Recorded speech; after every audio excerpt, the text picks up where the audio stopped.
Hey guys, welcome back to American History Manifest Destiny. So, today we're going to be looking at westward migration. This will be the second of three lectures. I'll post the third lecture this afternoon. I'll be going over that in class tomorrow. You want to be sure that you're keeping up with your lectures and your notes. On Friday, we'll have a map assignment. And then Monday, we'll do a study guide. Tuesday, we will test over Manifest Destiny. So things are moving along pretty quickly. We'll be starting on the Civil War next week. So the last that we talked, we kind of referred to some of the tools, if you recall, the plows and the reapers and things like that made moving out west kind of more appealing to a lot of families because they actually had an opportunity to, know that they could provide food or like farm large amounts of food for their families. So a lot of the terrain from the edge of the frontier to the Pacific, whenever people started heading out west, was really difficult. You've got a lot of mountains that you have to go through, as well as waterways to cross, and so on and so forth. If you've played the Oregon Trail game, the link for that is underneath the modules. If you've played the Oregon Trail game, then you probably, noticed that you had to cross a lot of rivers. You had to take care of your family. You had to make sure that you had plenty of food. You had to make sure that you had plenty of resources, and so on and so forth. So obviously, it's not a super easy trail to get through. In the 1840s, you actually had a lot of mountain men who were just kind of like really spirited travelers go out and carve out a lot of trails from east to west that would help the settlers travel. The most popular that was carved out was the Oregon Trail. It's just very popular. It's probably one that you've heard of before. So these men, whenever they go out and travel, they would leave behind journals and notes on which particular routes to take. They would talk about different plants that you might come into contact with, vegetation. Avoid this particular way. Look for this landmark. This landmark will help you get from this point to the next. So they were really helpful, and it helped people to not just go out into the open blind. They had an idea of what they were going to come into contact with as they were traveling. The Oregon Trail itself began in St. Louis, Missouri, and crossed over 2,000 miles of plains and mountains, and it ended in the Willamette Valley in Oregon. The journey took about 4 to 6 months, and a lot of these travelers were really just in search of like a better life. They wanted to be able to farm. They wanted to be able to provide food for their families. And like a lot of people that were living in the eastern half of the United States had basically, taken up a lot of the land. There wasn't very much, extra land for people to take up because the population had boomed so much. So there were not always great experiences on the trails. Keep in mind, you probably had family members die on the trail if you played the game. Other trails included the California Trail and the Santa Fe Trail as well. They're also pretty popular, just not as popular as the actual Oregon Trail. So immigrants would journey in groups of covered wagons called wagon trains because obviously it's safer to go with a large group. You're traveling out in the middle of nowhere. One family may be skilled in medicine. Another family may be skilled hunters. You may have soldiers in another family that are helpful, and so they'd go in large groups. One of these particular groups, known as the Donner Party, experienced some really terrible things on their voyage to the west. So the 87 overlanders basically grabbed a guidebook, and the problem was that some of these mountain men that would write these guidebooks to help people get out west were not always correct. So the Donner Party got a bad guidebook and ended up trapped in the Sierra Nevada, which is like high up in the mountains during the winter. So it's snowing around them. They don't have resources. They run out of food. After 41 of them died of starvation, those who were still alive started resorting to cannibalism. They started eating each other to survive. So you had some really terrible experiences that happened among these trails as well. And that's just one example. So, you have some people that are getting crushed by wagons. You have people who are drowning, trying to swim across rivers. You have people who are attacked by bandits or Native Americans. Disease is really common. You've got bad weather, you've got rough terrain, and if you don't pack enough supplies, or if for some reason you run out of supplies, your family's going to go hungry, and that's obviously not good either. Your oxen and your horses also get really tired because, they're traveling hundreds and thousands of miles, 15 miles a day. So your horses, when they get tired, you end up having to throw out some of your belongings to, make the wagon a little lighter for them. In reality, about 1 out of every 10 people that began the Oregon Trail didn't make it to the end. You also have to remember that the time of year you leave is important. When you play the Oregon Trail game, it asks you which month you want to leave in. If it's too hot, like if you leave too late, the grass won't be very good, and then your oxen might die because they might not have enough grass to eat. If you leave too close to winter, then you'll probably freeze to death on the trail, and that's obviously not good either. So you have to leave at just the right time, and you have to plan out your supplies just right. It's definitely not it's not something that you just go out and do. It's a very courageous thing, and it takes a lot of bravery. It takes a lot of skill, a lot of management, like money and resource management, to be able to survive and be successful and move out west. So the Oregon Trail is also known as the nation's longest graveyard because a lot of the people who passed away on the trail, they have to be buried along the trail, and their families just go on without them. So it's really common that, families lose a member. It's said that 10 people died within every mile on the Oregon Trail, and there's plenty of people that are just like buried along the trail. This is an example of a headstone where someone had passed away in Kentucky along the Oregon Trail. So this is an image of kind of where the trails begin and end. So you've got here where the Oregon Trail begins over here in Missouri, and you just follow this purple where my mouse is. And then here, it's called the Oregon-California Trail because it splits off, and you can go to California with the red line, or you can go north to Oregon with the green line. The Santa Fe Trail is down here. It begins in Fort Smith, ends over here in Santa Fe. So that was a really popular trail as well. And then your Santa Fe Trail also comes down, or here's another Santa Fe Trail that goes down. So your Native Americans,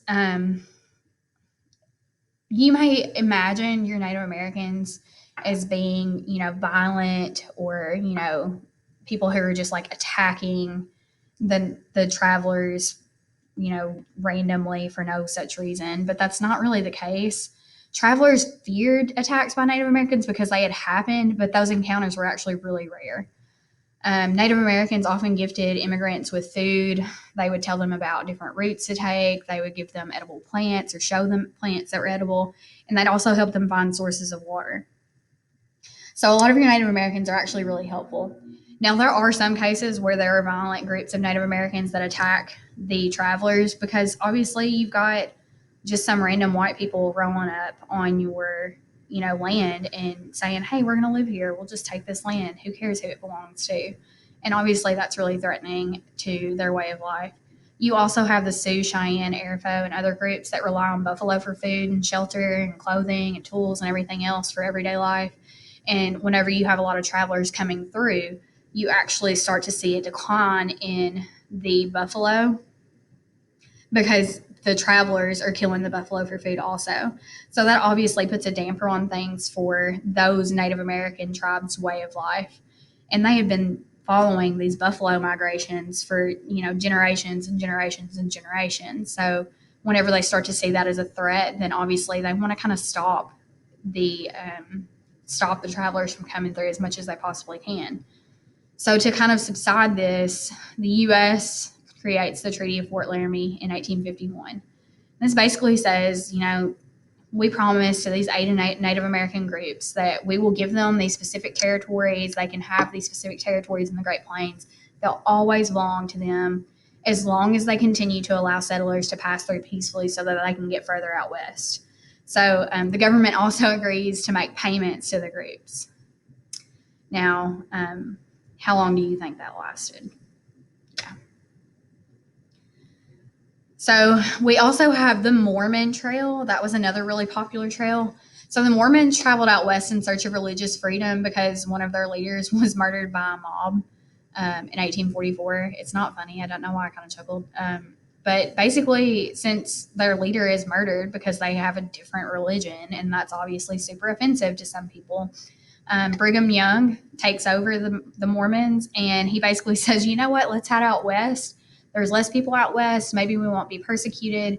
And his leadership actually leads to the creation of a new trail that other people also follow to get further west. So it serves as a really valuable route, the Mormon Trail itself, and it's very helpful for people getting from Illinois or, Iowa, Nebraska, any of those states further west so that they can settle a decent trail or ride along a decent trail. So in 1821, Mexico won its independence from Spain. And this is really significant because up until this point, up until 1821, Spain had basically owned, a big chunk of North America as well as Central America and several regions in South America. So Spain had really controlled a lot of the Americas. When Mexico gets its independence, that signifies like a whole new independent Central and North America. The reason that's significant to us is because the Mexican, New Mexican Republic obviously thought that they were going to, be fine. They were like, we don't need the Spanish. We can rule, whatever. And everything's going to be great now. Like we finally have our independence. We don't have to worry about the Spanish coming in and trying to tell us what to do. Unfortunately, they were wrong. The Mexican Republic wasn't used to how the Spanish governed. They tried to change the way that they governed, and whenever they did that, they lost a lot of control over their territories in California, New Mexico, and Texas. And so that's kind of what this section is about. It kind of goes into detail as far as why we eventually get these territories, because the goal of Manifest Destiny, of course, is to control the whole North American continent from sea to shining sea. That's obviously our God-given right. That's what Manifest Destiny means. And so we're basically piecing together the rest of our land. We bought the Louisiana Territory from the French, and now for the rest of our territory, we're going to take a few pieces from Great Britain, and then we're going to get the rest of our territories from Mexico. So long before Mexico had won its independence, the Spanish had established missions to help spread the Christian faith and Spanish culture to Native Americans because they wanted them to assimilate and basically, be Catholic. They wanted them to follow the same cultural traditions that they had, and they wanted them to also work for them. So a lot of the Native Americans tended the livestock on these missions, and they did other work at the missions under conditions like slavery. So they're not really treated that great, but the Spanish had a system. I mean, let's be real. That's still a system that's keeping those territories in control. A lot of Mexicans thought that maintaining state-supported religious institutions wasn't appropriate for a republic. They believed in the separation of church and state, basically. So instead of saying, the government should make sure that people are practicing this religion, they believed, we don't need to do that. Like, we can just let those religious institutions function on their own. The government doesn't have to run those. So a lot of the land that was once a part of these missions ended up in the hands of a lot of cattle ranchers who then relied on the Native Americans for labor.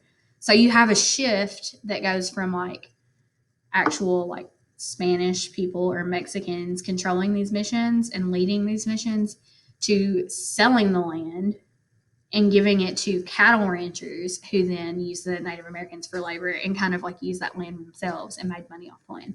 Cattle is a really big industry here too. So these cattle ranchers are doing pretty good. They're making pretty good money and they're pretty successful. This is an example of what one of the missions looks like. There's still several missions that are standing between, New Mexico and California, some in Texas, some in northern Mexico. They are basically religious buildings, and if you can say, like, you have your crosses up here, the religious buildings, but you have a well out here. You might have like a place for cattle within the mission. You might have like some places for the Native Americans to sleep, the workers to sleep here at the mission. You'll have some farms, some different little like things set up like that. So it's like a little community in itself. So in California, because we're looking at not just missions, we're going to get a little bit more specific. In California, we had a really specific, a very specific order as far as society went. So the secularization, or the changing of the Spanish missions to from religious institutions run by the government to just being their own institutions run by cattle ranchers, had a tremendous impact on life in California because it freed up a lot of land for cattle ranching. A lot of these Spanish missions were like specifically for religious purposes. Like, we have some cattle, but we're not just cattle ranching. That's not our purpose. Like, we're, religious, and we're trying to spread Christianity.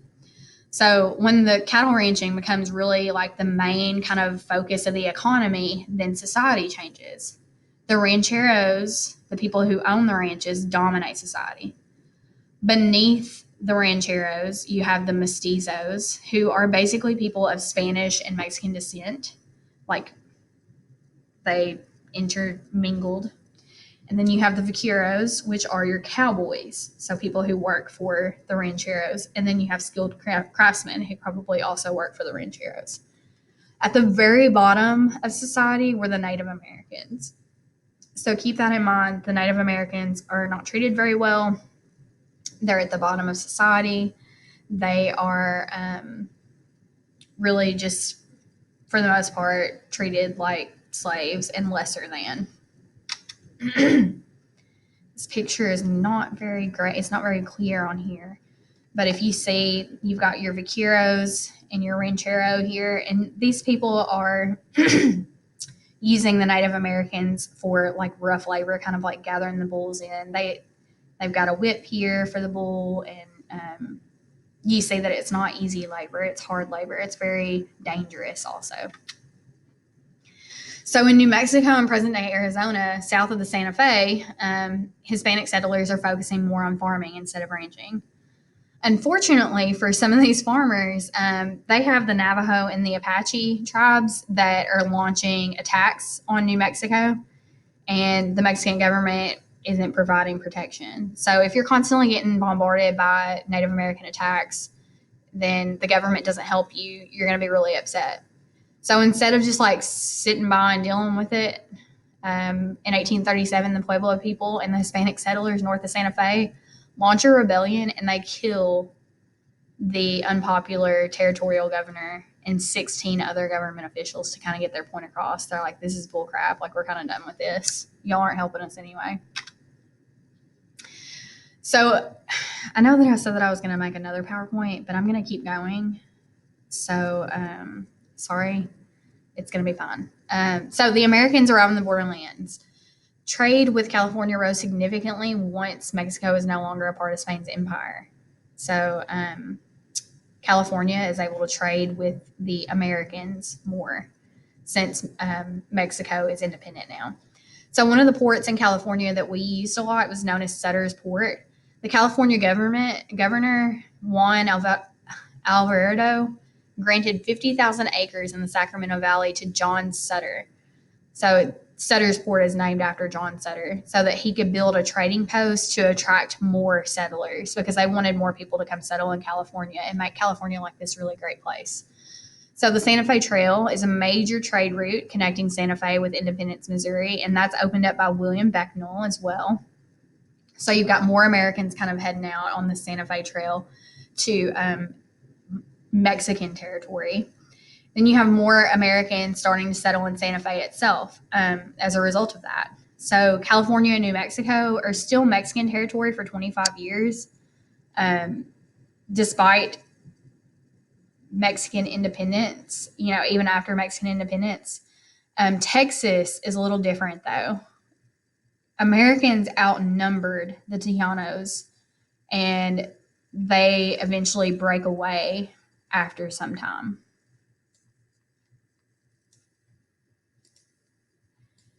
I'll move this up here. Okay. So after independence from Spain, Mexico decides to continue Spanish policy and allow foreigners to settle in Texas.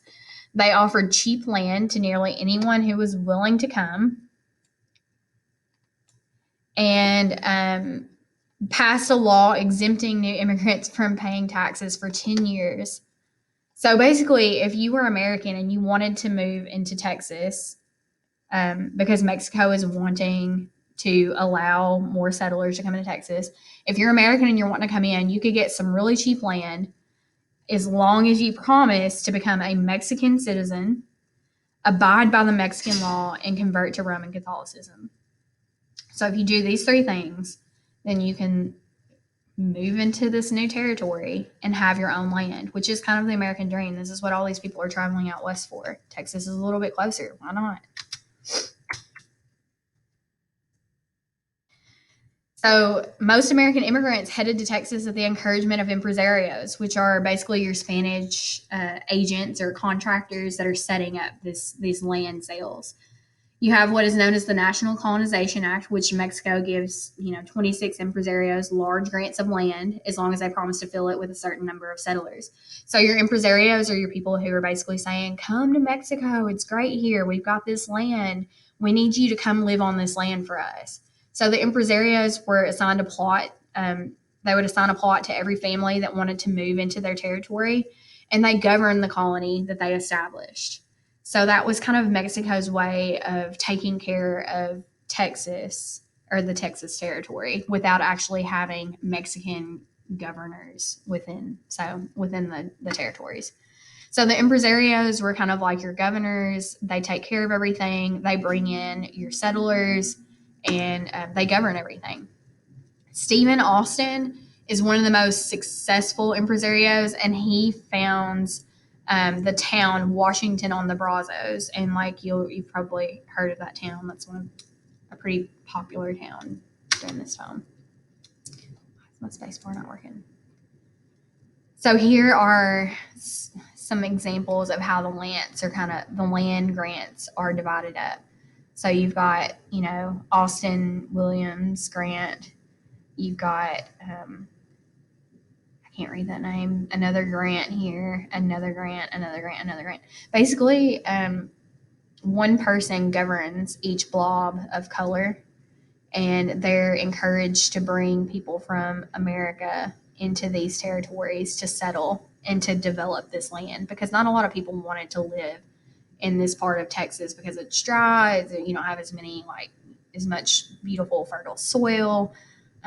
You want to encourage as much settlement as possible so that you can continue to be a successful nation. So Americans accepted Mexican citizenship, but very few of them actually adopted the Mexican customs. Very few of them wanted to be Roman Catholic. Mexicans distrusted the settlers because of their American lifestyle and rejection of Mexican ways. But what do you expect? You're moving to a foreign country. That would be like if you moved to a foreign country today and they told you that you could get all this free land or do, blah, blah, blah, if you just change your religion, change your way of life, and be like us. It's hard. It's not going to be an easy task. In 1826, Benjamin Edwards led a rebellion against the Mexican authority. He's one of the first to kind of start leading rebellions against Mexico. Most of the settlers ignored Edwards' call for a revolution, but the Mexican government still feared that it signaled an American plot to acquire Texas. They start getting really paranoid. We have more Americans living here than Mexicans.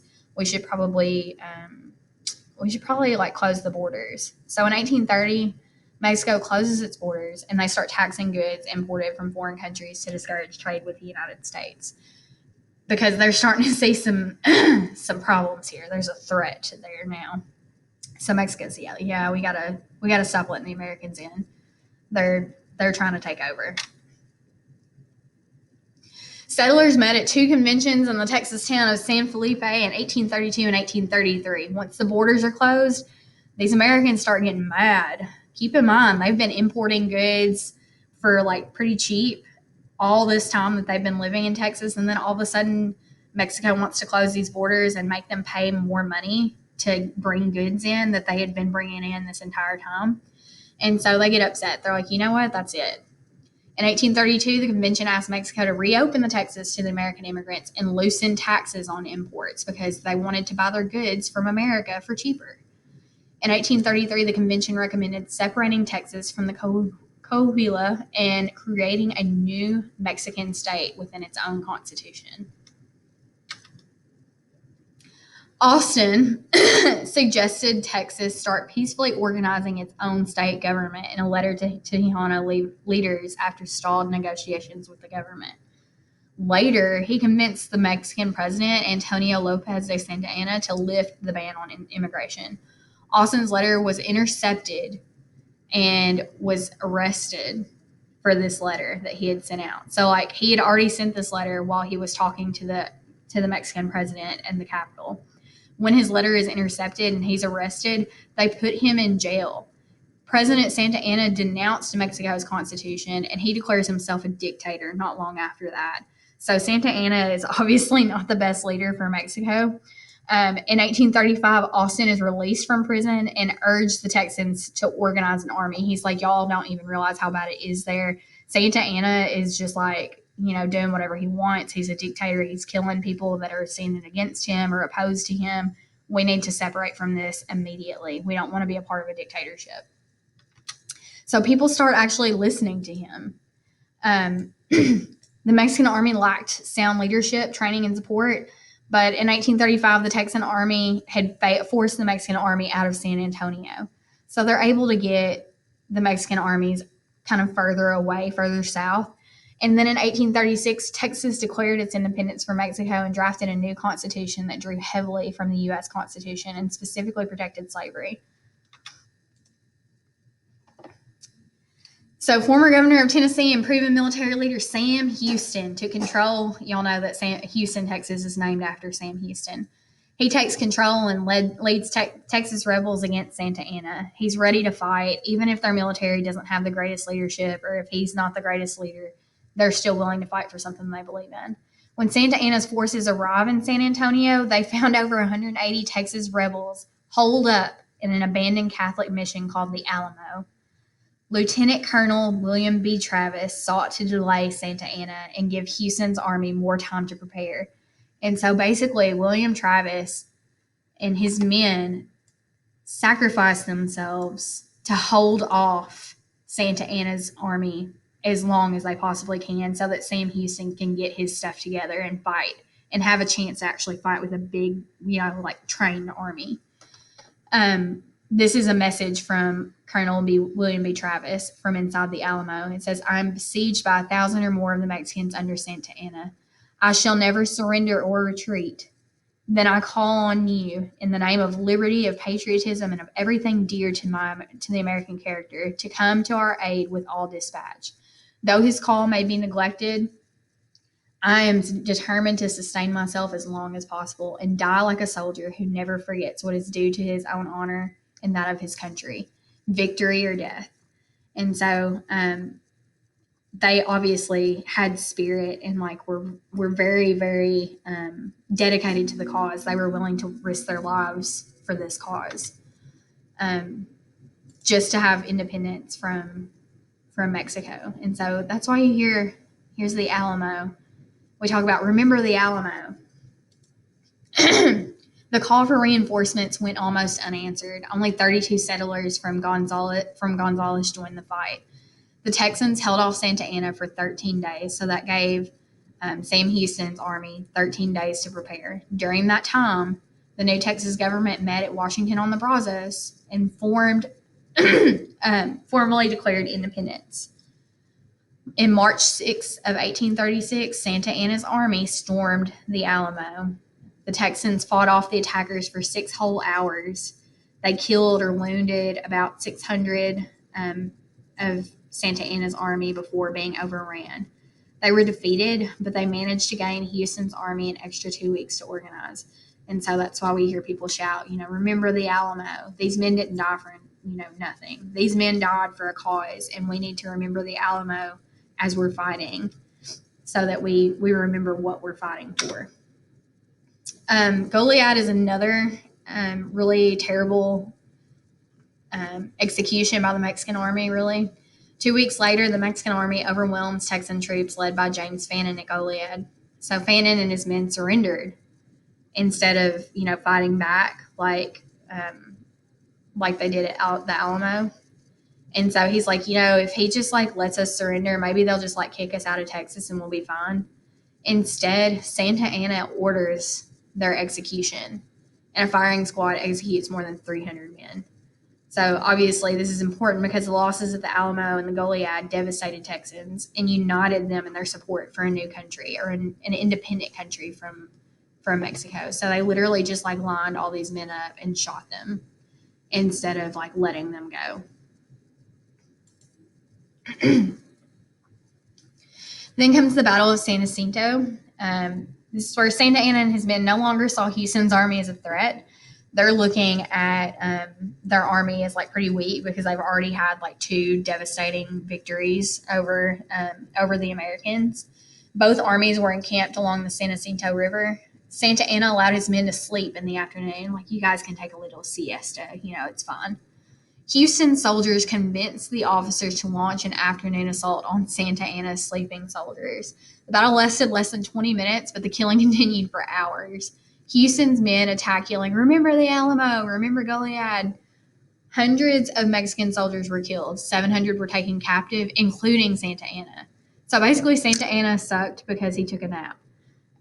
Instead of taking a nap, had he stayed awake, he might have not been defeated so easily. So Houston forced Santa Anna to order his army out of Texas and sign a treaty recognizing the independence for the Republic of Texas. The Mexican Congress refused to accept the treaty, but it was unwilling to start another military campaign. And so at this point, Texas had won the war. And they were independent. So Texas was its own independent nation for a short time. And this is in memory of the ones who died at Goliad. So in September of 1836, Texas elected Sam Houston as their first president. He is actually they vote 3,277 to 91 in favor of an annexation to the United States. Northern members of Congress opposed admitting Texas as a slave state. President Andrew Jackson did not want to increase North or South tensions or risk a costly war with Mexico. And so you still have a lot of people who are kind of we don't really want to go to war just yet. So he didn't want to annex Texas, but he signed a resolution recognizing Texas as an independent nation. So in 1844, President Tyler brought up the matter of annexing Texas to the Senate. Northerners saw the annexation as a pro-slavery plot. The Senate voted against annexation. The election of 1844 comes around, and Polk promises to annex Texas and contested Oregon Territory in the Northwest, as well as the purchase of California from Mexico. So this appealed to the Northerners and the Southerners because it gave the expansion of the country and promised to maintain a balance between free and slave states. They're like, okay, if you're going to bring in more than one territory, then I guess we can deal. Henry Clay was hesitant to support annexation because it causes supporters to split, and that is what allowed Polk to win the presidency. So Henry Clay has been the biggest compromiser. He's known for the Great Compromise. He helps out in quite a few ways as far as creating unity among people. But because he couldn't just up and say what he wants to do, his supporters are just okay, whatever, dude. We're going to vote for Polk. Never mind. So Polk agrees to diplomatic negotiations with Britain over the Oregon Territory. It's where we had a lot of our people had already been living there anyway. The United States received all of Oregon south of the 49-degree north latitude and west of the Rocky Mountains, except for the southern tip of Vancouver Island. In exchange, the British were guaranteed navigation rights to the Columbia River. Then Texas joins the Union in 1845. As predicted, Mexico is outraged. They break diplomatic relations with the U.S. government. They're upset. Matters worsen when the two countries disputed Texas' southwestern border. This is when we go to war with Mexico. Mexico said that the Nueces River was Texas's border. The United States said the Rio Grande was actually the Texan border. That was about 150 miles further south and west. Polk's intentions to California added to growing strife with Mexico as well. He wanted to buy California. Mexico wasn't really necessarily ready to give it up. Polk sends John Slidell to Mexico City to negotiate the purchase of California, but Mexico's president, Jose Herrera, refuses to even meet with him. So this is the Nueces River that Mexico says is the border for Texas. We say the Rio Grande is actually the border for Mexico. So Herrera's snub ended any realistic chance of a diplomatic solution. Polk basically says, you know what? Send the troops in to cross the river. Polk wanted Mexican soldiers to fire the first shot. He's like, we're going to go across the river, but we're going to make them fire first so that, we can go to war. This would, earn support for the war too, because we're not starting it, even though we are starting it because we're, obviously taking them off. So on May 9th, 1846, Polk learned Taylor's troops had been attacked and declared the United States was at war by the act of Mexico herself. American blood has been shed on American soil, and so this is what starts our war. It doesn't last very long. By February 2nd, 1948, Mexican leaders signed the Treaty of Guadalupe Hidalgo. This treaty signifies the end of the Mexican-American War. Mexico cedes more than 500,000 square miles of territory to the United States, and they accept the Rio Grande as the southern border of Texas. In exchange, the U.S. gives Mexico $15 million, and they agree to take over the $3.25 million in debts Mexico owed to the American citizens. With Oregon and the former Mexican territories now under the American flag, the dream of Manifest Destiny was finally realized. The United States now stretched from ocean to ocean. Valuable ports on the West Coast opened up new markets to the Pacific nations of Asia. The question of slavery would soon lead to even more division, and honestly, the expansion of the country from sea to shining sea is really in like the whole compromise of like, let's keep the balance between free and slave states. That's ultimately kind of what leads to problems and tensions that lead up to the Civil War that we're going to talk about in the next chapter. All right, so this is it. Make sure that you take notes over this. On Friday, like I said, you're just going to be taking notes today and tomorrow over this particular slide or lecture. And on Friday, we'll do a little map activity. I'll try to figure out a way for you guys to do it at home. And then Monday, we'll do a study guide. Tuesday, we will test. I'm going to go ahead and post the study guide probably tomorrow so that if you wanted to start working on it, you're more than welcome to. If you have any questions, feel free to email me. I'd love to help. But I hope you guys have a great day. And I'll talk to you guys next round.